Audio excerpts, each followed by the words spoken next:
Welcome everyone to another bullet journal headers titles video. I did one of these many moons ago, and since then many of you have asked me to do another, so that's what I'm doing today. Let's get into it. If you are wondering, I am writing on dotted paper from Rhodia. This is one of their dotted paper pads. I'm going to start off by writing with my Sigma Micron pen, black pen in size 05. As always, all products will be linked in the description box below. The first little guy here is going to start off with just some circles.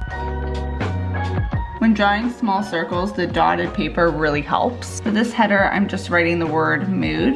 You might use this for a mood tracker. Throughout this video, I am going to be using tons of different words as examples for headers, but you can obviously adapt these to fit whatever you're trying to write. And then to make this a little bit more interesting, I'm taking a smaller size micron and just adding confetti. You don't want to really think too much when doing this because the randomer, the better. Next up is a cloud. What I like to do is go in with a thinner pen and create a border. The key to a border is going slow and trying your best to make it the same distance away throughout the entire border. As you can see here, this is a little smaller, this is a little bigger, but it's no big deal. It adds character, and then you can just place your title right in the middle. This next one is really simple. Start off with the end of a rectangle, and then instead of just doing a regular rectangle, I do dots, line, dots, line, dot.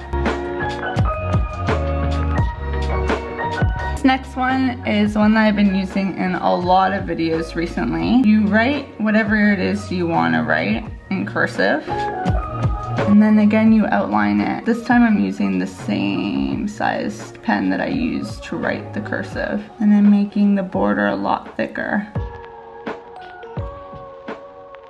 So you can just do that, which is really cute, or I'm gonna do it again.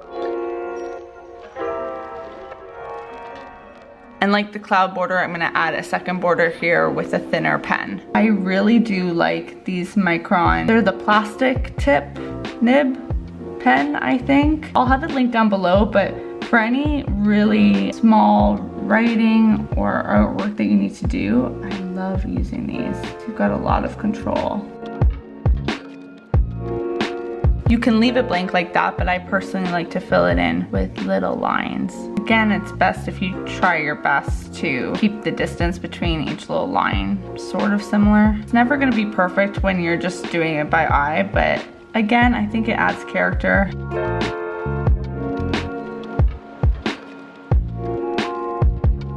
This next header is really simple. You start off with a really skinny rectangle coming off of either the left page or the left side of the page or the right side. And then I'm gonna fill it in. You could fill this in with a black Tombow if you didn't want to be here for 5 years, or even with stripes. For this header, I'm creating a rectangle for each letter in the title that I want to write and making each rectangle different heights. You can have fun with the letters and actually make them fit the size of the rectangle that you drew. Aw, that's not what I wanted to write. I was gonna write header, but I guess we'll go with Hedwig. We have a little triangle action right here, and then I'm gonna go in with a Tombow for my next header and just create a thick line. Trace it out with my Micron in size 5. And once again, I'm adding another border. I really like the border look. I think it finishes off anything really beautifully. Inside, I'm gonna write shopping list, but in really tiny letters. Over here, I'm gonna draw a slightly bigger circle. We lost it a bit over here, but it's hand drawn, so it happens. If you want to use more circles in your journal, but really don't want to draw imperfect circles, I would highly recommend getting a circle tracer. This is one that I use from Michaels, but there's tons available online from different companies on Amazon. Makes drawing circles super easy. Again, I'm going to add a border. I am drawing a square for each letter of the word tracker this time. T-R-A-C-K-E-R.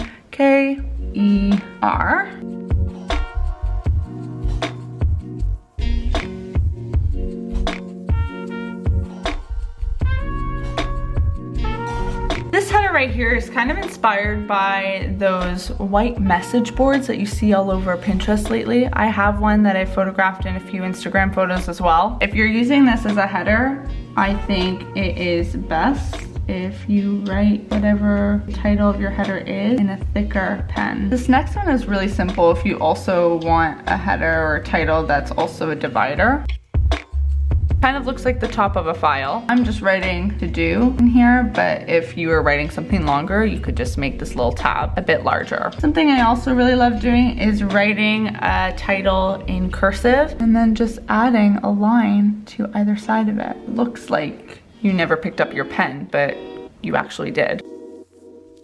For this next one, I'm making a laptop. I'm making my laptop pretty small because my title is gonna be pretty small. 2 rectangles make up the screen, and then to get the keyboard, you're gonna have 2 lines coming away from either corner of this rectangle, and you want it on a bit of an angle. Connect the 2.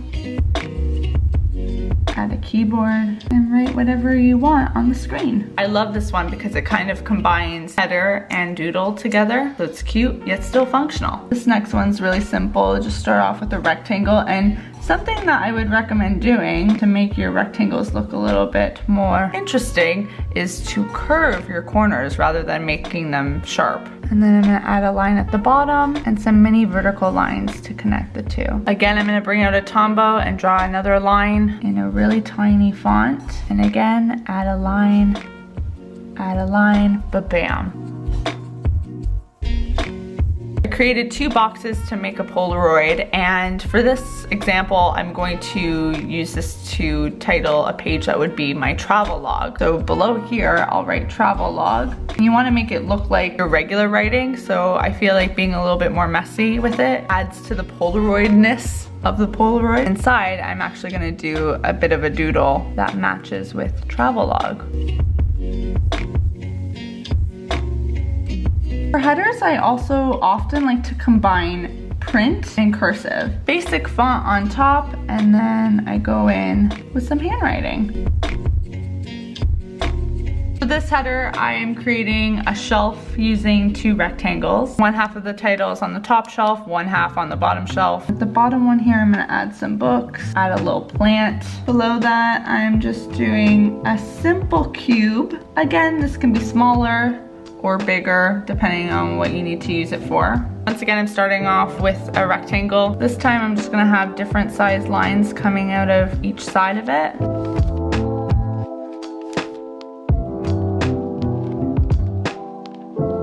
Right below it, I'm doing another one, but this time I'm drawing daisies around it.